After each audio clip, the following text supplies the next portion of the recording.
So again, I have to add a very small amount of water and put my paper in it. Now look carefully what will happen. The level of the water, okay, before starting, look carefully. The level of the water was down and now it is moving up. Oh, I should not remove it, by the way. Okay, wait for a while. The direction of the paper must be straight, so not allowed to tilt the paper left or right. It should be straight. And wait till the solvent, which is water in our example, is absorbed by the paper and move up. Within the same time, while it's moving up through the paper, it is dissolving the dye or the pigments and carry them up through the chromatography paper. While it's dissolving the pigment or the dyes, it is within the same time analyzing the dye into different colors. So if I want to check if this dye is pure or not, I can use a chromatography paper. If it's giving me more than, or if it gives me more than one line or one dye, this means that the dye or the color that I use it is impure and has many other colors inside it, as you see here. Look, the purple color, the first color was purple. The purple color starts giving me two colors, blue and a pink or an indigo color. Not indigo, I can say magenta color or a pink, a dark pink. Look at the second color, which was green. I use this one, if you remember. I use this one, the green one. The green one, I told you that it gives me, or it must give me two colors, blue and yellow. And it is, which is the second color. And the third one, I used this one, blue. And it's giving me only, or it gives me only one color, which is blue. Okay, I must wait till the experiment finish. How can I know that my experiment is finished? When the level of the solvent, which is water, reaches, or before reaching the top of the paper. Yani, if the level of the water, for example, reaches this point, about 1 centimeter before reaching the top of the paper, remove the paper. By this way, I have finished my experiment. Then you must do other calculations, not necessary to know them in more details this year. Inshallah, you will know them in grade 9. But enough to know in this year, now I'm repeating while my experiment is finished, enough to know this year that chromatography paper is used to separate colors and to know if these colors or dyes are pure or impure. I must draw the baseline or the starting line using pencil, because pencil does not dissolve in any solvent, because it's made of graphite. And graphite is a poor solute. It cannot, or I cannot dissolve it in any solvent. I can use any solvent like water in this experiment. I have to stop the experiment when the level of the water before or reaches about 1 centimeter before the top of the paper. Now the level of the paper or the level of the water reaches here. You cannot see it very well, but this is the level of the water.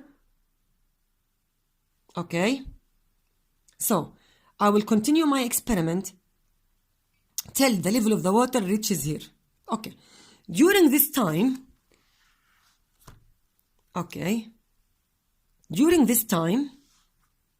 we will highlight our lesson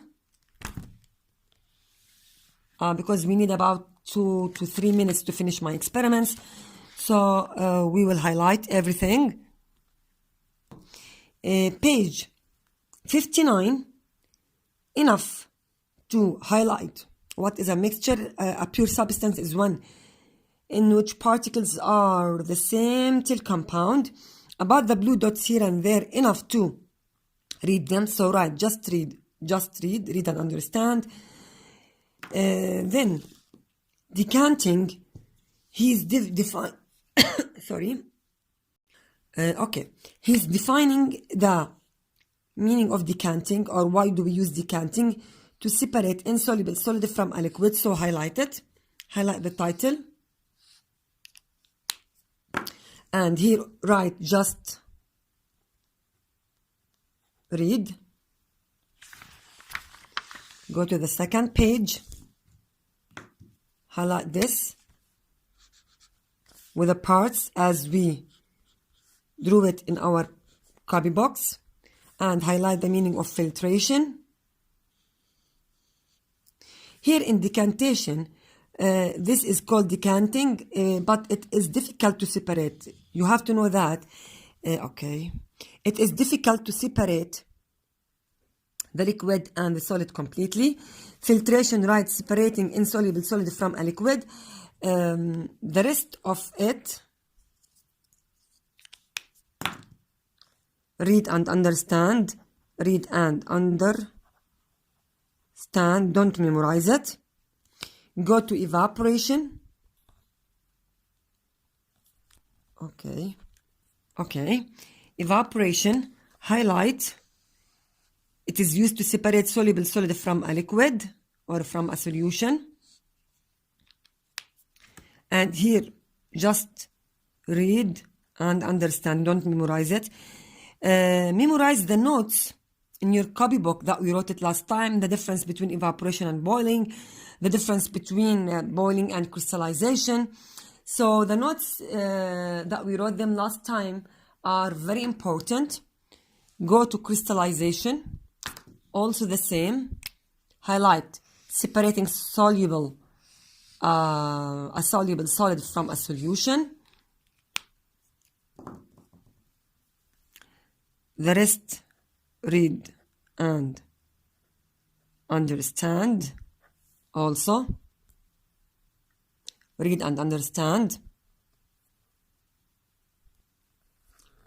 Here in distillation, okay. Highlight separating a solvent from a solution and highlight the first line till distillation. The parts are very important. You must memorize the parts. Highlight them. For fractional distillation, highlight the meaning of the miscible substances.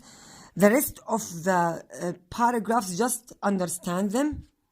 Fractional distillation, highlight the first paragraph. The parts are very important also. Here, this one is not important. What are the parts of the cross-section of water-cooled condenser? Enough to know what is the inner and the outer tube just for your knowledge. So don't memorize the parts in details. Enough to memorize the main parts here. Here, as we said before, memorize the parts. Separating funnel, highlight the